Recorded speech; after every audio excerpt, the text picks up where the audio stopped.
Hey, everybody. Welcome to Daniel Davis Deep Dive. I know you're expecting Tony Shaffer to talk about that CIA story out of the New York Times. We're gonna postpone that for now because we got some breaking news that's coming out from the White House that has direct implication on all of this stuff. And we want to talk to you while these comments are still fresh and echoing around here in Washington, D.C., because there's been a big powwow meeting at the White House this morning between the senior leaders of both the Senate and the House and the President of the United States over this funding for Ukraine. And the whole issue was going to be, where are we going to go from here? Lots of dire consequences and warnings about what happens if Ukraine doesn't get the money and all that kind of thing. We're going to talk a lot about that. But first of all, let's find out, exactly what happened. Here's what's being said, first of all, by the participants as they came out of this meeting. We're going to start first with the president. And Ukraine, I think the need is urgent. I hope we get to speak to that a little bit. And I think the consequences of inaction every day in Ukraine are dire. I've been speaking to some of our G7 partners, and you just got back, Chuck. They're very concerned. And so he was a little bit muted there, but when Chuck, who he was referred to there, Senator Chuck Schumer, when he came out and made some comments, he was a little bit more emphatic. We said to the speaker, get it done. I said, I've been around here a long time. It's maybe 4 or 5 times that history is looking over your shoulder. I talked about my trip to Ukraine where I met soldiers who had Russian artillery in range with the drones they have, but had no ammunition to fire at them. We talked about 4 brigades who are ready to go, Ukrainian, no arms, and how serious the lack of arms was. And it was the consensus in that room, Zelensky and Ukraine will lose the war if we don't get the arms and don't get them quickly. Okay, some things that we need to pause in this story right here, because there are some things that you need to understand here based on what he said, not quite giving you the full picture. This really highlights, his comments here highlights a huge problem, in my view, for the American people and this issue about whether we should give money to Ukraine or not. On the first point, he's saying that, they had all these artillery, which I found very curious, the hand and arm signals that went along with that, but whatever it was, he said, there's artillery and they're in range of the Russians, but they don't have any ammunition, and we need this supplemental to get that out. Folks, I've told you this many times here. The thought that there's like a bunch of artillery shells just sitting around in some warehouse, like in Costco or something like that, and if you just have the cash squeezed out by the Congress, then you can just grab them and just start firing those pellets off to Kiev and getting them distributed down to the gun line so that they can start shooting. That's not the case. Already, the West in general is cranking into high gear as fast as they can. There's already money for this part here. There's no one's waiting for money to move this forward. But as I pointed out in the show a couple of days ago, the best that the West is shooting for right now by the end of the year, the end of this year, and this is, by the way, concurrent with what's going on in Europe, they're also in high gear trying to kick into gear their production and creating new capacity. They expect to produce about 1.4 million shells by the end of this calendar year. Russia is on pace on their own to produce 4.5 million shells on their own. The point being that Ukraine and even the total West altogether is going to be chasing an uphill battle because Russia also is going to continue to expand their capacity. So at the end of the year, you're still going to be 4-1 behind in production alone. That's on top of whatever they're getting from other sources, the Russians are. And we know that both North Korea and Iran are both providing stuff as well. So they're getting it from multiple sides, and those are going up. But the second issue is money from Congress has no impact on that. It may be useful later on, but it's not going to hurry that up. It's not going to raise the amount of money because we saw the Secretary of State, what is that, about a week or 10 days ago, something like that, was bragging about a contract that was signed by Western partners for $1.5 billion to create 220,000 artillery shells. Those things are in the process. But that last week, NATO signed a $1.2 billion contract to produce 220,000 artillery shells. That's going to help allies restock their own arsenals, and it complements efforts by the United States, by the European Union, by Ukraine, to ramp up defense production. This will make NATO itself and all allies much more resilient for future threats as we move forward.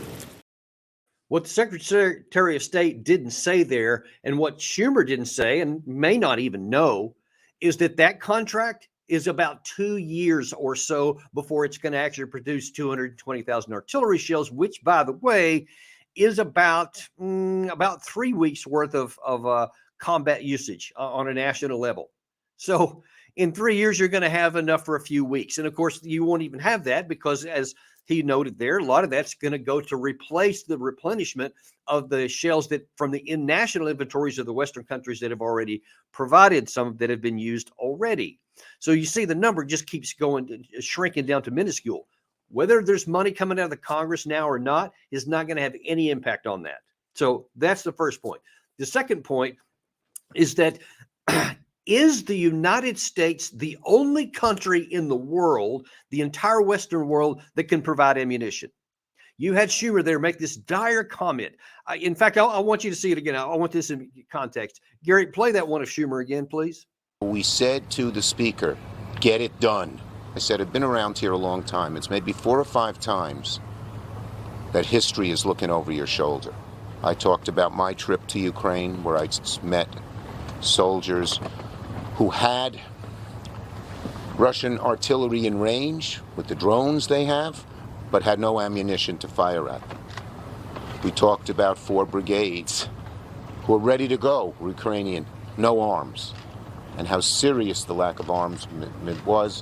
And it was the consensus in that room, Zelensky and Ukraine will lose the war if we don't get the arms and don't get them quickly.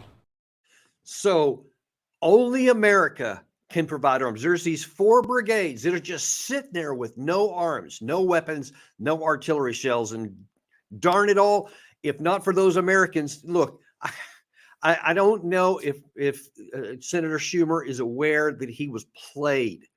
Look, I was in the military and I saw what happened when U.S. senators came to our area. And I know for a fact that most of it was what we always called the dog and pony show, which is where we would tell the senators exactly what we wanted them to know, what we think that they needed when they went back to Congress to give us funding. That's domestically, okay? Imagine if it's the Ukraine side. So when Schumer comes out there, he has no independent way to know whether he's being played or whether he's seeing the ground truth, because he himself doesn't know. All he knows is what he's being told. The idea that there are 4 brigades of combat power units in Ukraine that are just sitting around with no guns and they can't do anything is laughable. Of course they aren't. There's a shortage of ammunition. That part is unquestioned. It's all over the place. That's not changed. But to say that there's these guns that are in range and they have no ammunition, apparently, according to most reports, Ukraine is shooting about 3.6 thousand shells per day, which is about a fourth or a fifth of what the Russians are shooting, which is a very low number. It's definitely insufficient to be able to hang on to the line, much less to go on the offensive. They were shooting around 7,000 to 8,000 per day during the summer offensive last year, just to give you some comparison there. But to say that they don't have any, either Schumer was played, and so he's got this song and dance story, this sad tale to give to the American cameras, or he's actually playing to the cameras and he's exaggerating things to make it sound so dire. And look, we got to look. This is politics, and there's a lot of realities here on the ground. What do you think the chances are that the Democratic leader of the Senate is going to publicly call out the Republican speaker of the House of Representatives and say, get it done, and that Mike Johnson's going to go tail tucked between his legs, go in and say, okay, Republican House members, we were told by the president and the speaker of the Democratic House that we have to give them the money. I mean, do you really think that I mean, it's hard to, we'll see how it plays out. I'm not a political expert.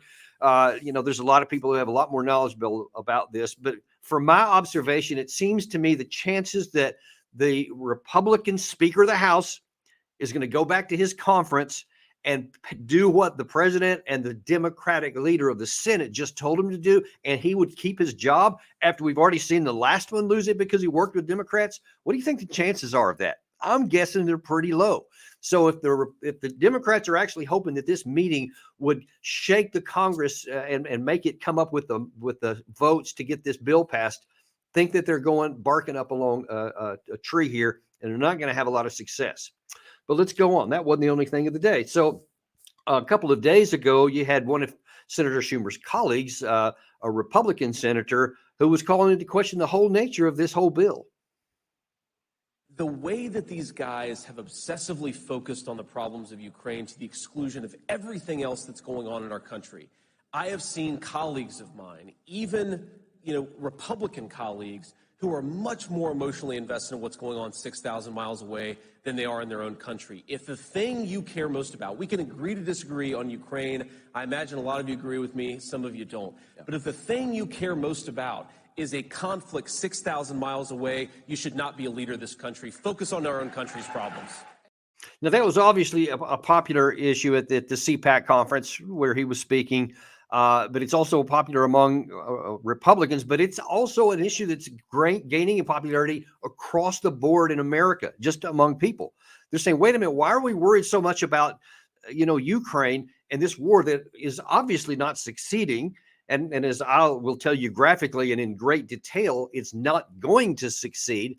And we've already spent the West altogether about $200 billion to Ukraine to now continue to be losing ground. Why then does it make sense to pour another $60 billion down the hole when there's no prospect that that's going to reverse course here? And by the way, these people who keep claiming that, okay, we're going to hold the ground in 2024 so that in 2025, then they can go back to the offensive. You know what those people aren't telling you is that this $60 billion would go a long way to giving Ukraine a chance to hold ground, but it won't do anything to even have the possibility of an offensive in 2025, which means it's not just about $60 billion. It's about another 100 or 150 plus billion more on top of that later this year and into next year, because without large numbers of tanks, artillery pieces, missiles, millions more artillery shells, interceptor rockets, air defense systems, more aircraft, which we're also going to talk about in a minute. Without all of that, a massive new package, there isn't even the prospect, the possibility of Ukraine going on to a war. Understand that. When people are saying this $60 billion is necessary for Russia to win, Ukraine to win, it only means to give them a shot at holding the ground so that those same people can circle back around and ask you for triple that amount or more for the next year. Understand that. This is not a one-time deal. This is the beginning. That's an absolute guaranteed fact. Now, I don't think that that's lost on the Speaker of the House, because coming out of that same meeting, apparently after Schumer spoke, he also went on camera to give his view. We need more frank and honest conversations on Capitol Hill, so I was happy to participate in this. We did that as a group, and then I had a one-on-one for a period of time with the president, just he and I in the Oval Office. There was discussion about the supplemental spending package, and I was very clear with the president and all those in the room that the House is actively pursuing and investigating all the various options on that, and we will address that in a timely manner. But again, the first priority of the country is our border and making sure it's secure. You see, he's given an information right there. He's giving you a clue. Not just is he not going to obey what the Democratic speaker or leader of the Senate just told him to do, he's also not going to tell his constituents no, because he has been outspoken from the beginning to say it's our border first, which is similar to what J.D. Vance said there, that it's about, taking care of the things in our country. And of course, the border is one of the bigger issues there. Secure the border, get policies in place to make sure that we're protected. Then we can think about going and helping some other people. It just doesn't make sense to so many Americans that you're going to put these tens of billions of dollars to Ukraine, to Israel, to Taiwan, and some other places there, while you're actually not doing anything for the border. It's curious to me that the Senate wouldn't even include that.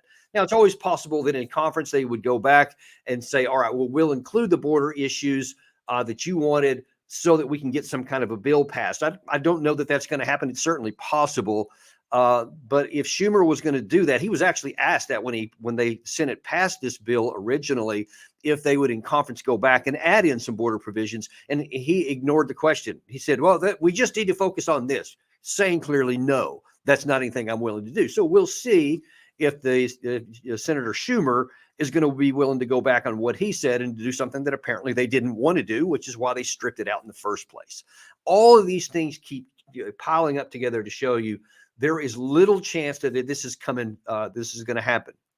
Now, one of the questions I think it's important for us to ask is why? Why this emotion behind getting money to Ukraine? What is it about? Now, there's like any issue, there's a lot of different reasons it's going into it. Some noble, maybe some not so noble. But there's one you just can't get by because it's repeated so often. Gary, I'm going to throw you a curveball here. Let me know if you can bring this one up. When we had a couple of days ago, a clip by Victoria Nuland, one of the, I believe, the Deputy Assistant Secretary of State, who's really outspoken about talking about, well, hey, this money is going to help us because it's all about cash for American people. If we have that, and Gary, can you roll it? I think it's coming. You're not going to want to miss this one. This is one of many. I think it'll be playing here in a second. But while that's coming up there, we've had a number of these on there. There's been a Secretary of State has said this gleefully many times. You've had all kinds of other people come on and say, hey, this money's going to. Senator Chuck McConnell has actually said the same thing. It's like, hey, this is a great deal for our arms industry. So we'll see, how that works out there. But the issue being that a lot of people say this money is actually going to buy American arms and to help the military industrial complex. Why does that seem to be such an important issue here?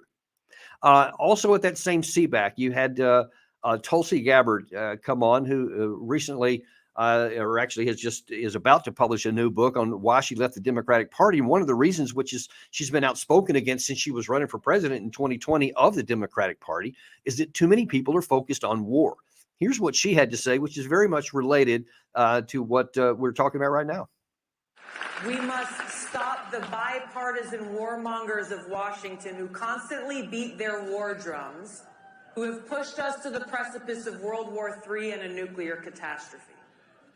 Now, President Eisenhower warned us clearly in his farewell address about these people, those in Washington who bend the knee to their bosses in the military-industrial complex and then shrug their shoulders and look the other way at the costly, damaging, and potentially catastrophic consequences of their decisions, the cost that every one of us pays. So, the warmongers, and Gary does have this one up here. Here's Victoria Nuland sharing just how gleeful she is at the thought of giving more money to the military-industrial complex. This is not just about Ukraine. If we don't stop Putin in Ukraine, he will keep going, and autocrats and tyrants all around the world will take comfort and think that they too can chunk off a piece of their neighbor. And by the way, we have to remember that the bulk of this money is going right back into the U.S. economy to make those weapons, including good-paying jobs in some 40 states across the United States.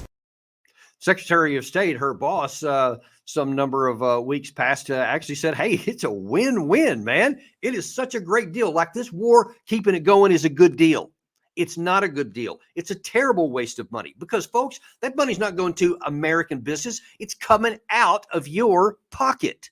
And it's going into something that's perpetuating a war that cannot be won. But that's not stopping the folks here from trying to make that case. And in fact, I believe 2 days ago, we had the U.S. ambassador to NATO talk about something that's going on right now that actually doesn't get much notice because of the war going on the ground and between Russia and Ukraine. But just on the other side of that border, you have a large-scale operation going on by NATO. Here's what she had to say.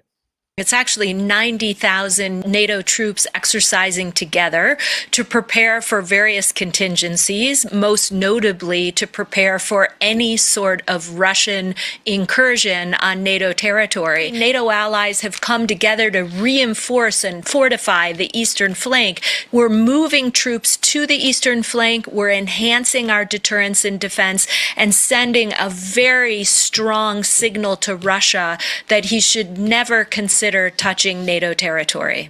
Okay, a very strong signal to Russia, meaning in context, what she's trying to make you believe is that, holy cow, Putin is just poised on the border, just like he was with Ukraine in 2022 or 2021, late 2021. And he is this close to actually launching an operation.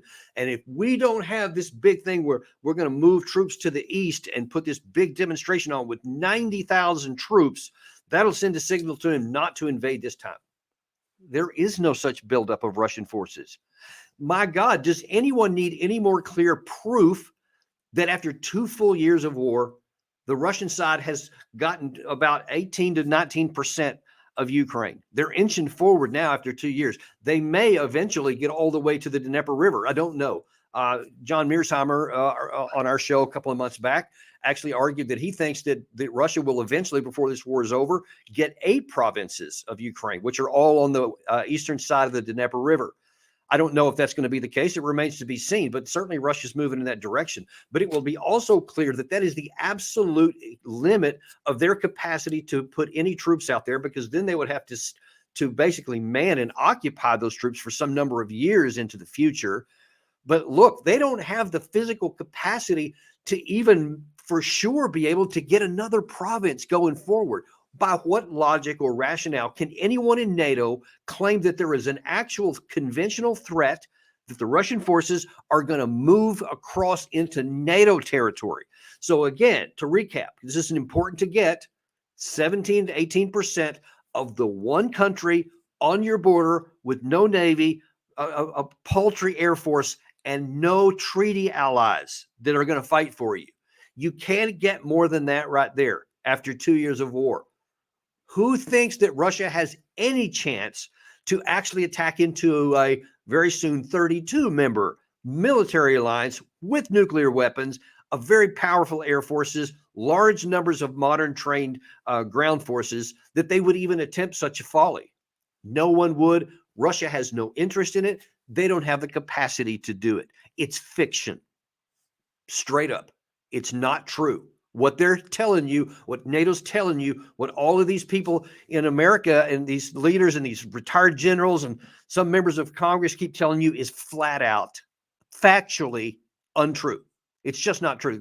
They don't have the capacity to do it. So then you have to get back to, well, then what's the point here? Why so emphatic about it? Why are you so alarmist that World War III could be coming? Folks, World War III is not going to come unless we start it. Russia has no interest in World War III. They want to get this war done and off the books so that they can get back to rebuilding their country, for crying out loud. They don't have any interest in starting a World War III. They know they cannot win it. They can't win it conventionally, and they can't win it nuclear. Gary, I'm going to see if I can get you to pull something else up we used recently of Vladimir Putin explaining how he knows that this would go bad if this goes nuclear. This is something that he said in February 2022, about 2 weeks before the war actually started, when the president of France went to actually visit him there in Moscow to try and avert war at the last minute. And Putin said, hey, if we get drawn into a war with NATO, if you guys try to come in, especially, and it includes trying to take Crimea from us, it's going to end up in a war. Check out what he said here if Gary's got it ready. Sorry, I keep throwing some curveballs at Gary today, but we're getting this stuff going. I think it's coming. He's getting it ready, and I'm thinking any second now it's going to come into our deal. Okay, sorry. If I'm going to throw a curveball, I need to give more warning on that. But yeah. Я хочу еще раз все-таки подчеркнуть это. Я говорил, но мне очень бы хотелось, чтобы вы меня услышали все-таки в конце концов. И донесли это до своих читателей, зрителей и пользователей в интернете. Но вы понимаете или нет, что если Украина будет в НАТО и военным путем будет возвращать себе Крым, европейские страны автоматически будут втянуты в военный конфликт с Россией. Конечно, потенциал объединенной организации НАТО и России несопоставим. Мы понимаем. Но мы также и понимаем, что Россия одна из ведущих ядерных держав. По некоторым компонентам, по современности даже многих опережает. Победителей не будет. И вы окажетесь втянутыми в этот конфликт помимо своей воли. И вы даже не успеете глазом моргнуть, когда будете исполнять пункт 5 Римского договора. Господин президент, конечно, не хочет этого развития. И я не хочу. И я не хочу. Поэтому здесь и находится. И So you had Putin there on a national stage admitting that we are not equal conventionally. We're not compatible with NATO conventionally. He also said, though, that we are compatible nuclear weapons wise because we're a strong nuclear weapon state with more capacity than most, he said. And he said no one would win. He knows he wouldn't win. He said if you cross this line and if we end up getting into it, everyone's going to lose because he will use his nuclear weapons if he's forced into it. That's what I would like to hear from a Western leader, to be able to say, hey, we have an advantage over you conventionally, but nuclear weapons, everyone's going to lose here. So we're not going to threaten you and make you afraid of the West that could then go nuclear because we'll all lose in that case. Let me emphatically say that. If anything happens and we end up getting into a conflict with Russia that includes nuclear weapons, no one will win. The West will not win. If you think things are bad now, it's catastrophically bad, much worse if it ends up going nuclear. There will be no winners. The Ukraine side won't win. The Western side won't win. America will not win. Russia won't win. Nobody will win. All of humanity will lose. Even if it's not a thermonuclear destruction where all the cities are wiped out, even if it's only a limited nuclear engagement, which God help us if it even starts. But if it starts, God help us to make sure it doesn't expand. Even if it's a limited tactical nuclear engagement, it's going to be catastrophic for mankind. That will never be the same again. We don't want it to even touch on that.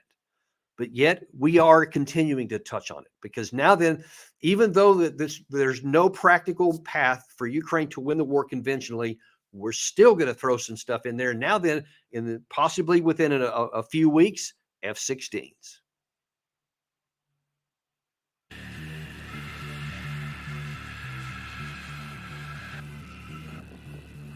Despite harsh weather, time shortage, and the pressure to return to the fight, Ukrainian pilots and technicians are going through intense training at the Skrydstrup base in Denmark. Well, combat experience is a thing that is really hard to overestimate, but still it is a really condensed program. I think the biggest boost here is not that combat experience, but the motivation to go back and keep fighting. It is really a super fun jet to fly. I'm not saying that MiG that I flew before is super boring, but the F-16 is definitely more agile. It feels like the jet wants you to fly it more aggressively. Okay, just on the tactical level, that F-16 is not going to make any difference in this fight, folks. It's going to make some people some more money, selling more arms. We keep coming back around to that, but it's not going to change the outcome any because Russians have air defense systems. Ukraine only has a handful of pilots that can fly these things anyway. And just a handful of F-16s is not going to change the dynamic when Russia has thousands of combat aircraft and a nearly unlimited number of air defense systems that can keep them at bay. So that's not going to change anything. But what it is changing, along with that NATO exercise you saw there, it's making Putin feel more boxed in. So in response to that, on the same day, a couple of days ago, I guess, Putin got into a Tu-160 nuclear bomber and started flying around areas where nuclear weapons would be used. You know, he's trying to show, hey, I'm strong and whatever. I'm in a cockpit of a nuclear bomber. That's all for domestic show, of course. But the message is not lost. It shouldn't be lost on anybody that in the event that things go sideways, we have a nuclear triad of our own that we'll use. So when he said that back on February 7th of 2022, or he got in the cockpit a couple of days ago, that still remains on the table. And it's just boggles the mind that our leaders want to push up as close to that as we can and even threaten tactical setbacks, conventional loss to the Russian forces. What do you think the chances are that the Russian army, led by Putin or anyone, even if he should suddenly die tomorrow and someone take his place, is going to allow the Russian military to be driven out of all these areas that they claim they've annexed illegally, or they take it out of Crimea especially? Do you think that a conventional success would actually see Russian forces driven out and it not go nuclear? That's what you need to understand. That's what our leaders need to understand. That's what the Senate, the House, the White House need to understand. There's no end game here that turns out good for U.S. besides making a negotiated settlement to get this off the table today. You're not going to win a conventional war because before Russia would lose one, it's going to go nuclear. You can't win a nuclear war. All you can do is get millions of Americans killed in the counterstrike. So if those are your two, most likely outcomes, one on the conventional, one on the nuclear, and they're both catastrophically bad for America, why go down a path? To reiterate, make sure this sinks in. You can't win nuclear, conventional. You're not going to. You can't fight or win a nuclear exchange. Given those harsh, absolute realities, then the only thing that makes any sense is a negotiated settlement, not ponying up more money, not sending another tranche of $60 billion, which will be guaranteed 100% certain, followed up by another requirement, probably more than $100 billion following that up for 2025. You can count on it. It's impossible for it to be any other way. They're just not telling you that. Now, of course, that's good for some. Hey, that's a win-win, right, for American business. Folks, it's time to wise up and understand what's at stake here. I'm telling you the truth. I'm telling you what is demonstrably true. You don't have to be a military expert. What I'm telling you, the logic is impeccable. It's not that I'm anything brilliant. It's that I recognize simple ground truth reality. What we're pursuing here can't win. And it's time that our leaders in Washington figure this out. We'll see if they do. I can guarantee you, Daniel Davis Deep Dive is going to continue keeping you updated, and we will tell you the truth because we are unintimidated and uncompromised. And I don't care what anybody likes, a Republican, Democrat, House, Senate, or White House. We will tell you the truth and the things that you need to know to keep you safe. And we'll keep up on top of this as it continues to develop as well. Whether it ends up getting any money or not, we will be here to bring that to you. Folks, listen, we got Doug McGregor coming on tomorrow at 11 a.m. And I promise you're not going to want to miss that. So be sure to tune in then. We ask you to like and subscribe and pass and send this to your friends here because they're going to want to see this. I promise you, you'll want to tune in at 11 o'clock tomorrow to see Doug. Thank you very much. And we will see you on the next episode of Daniel Davis Deep Dive.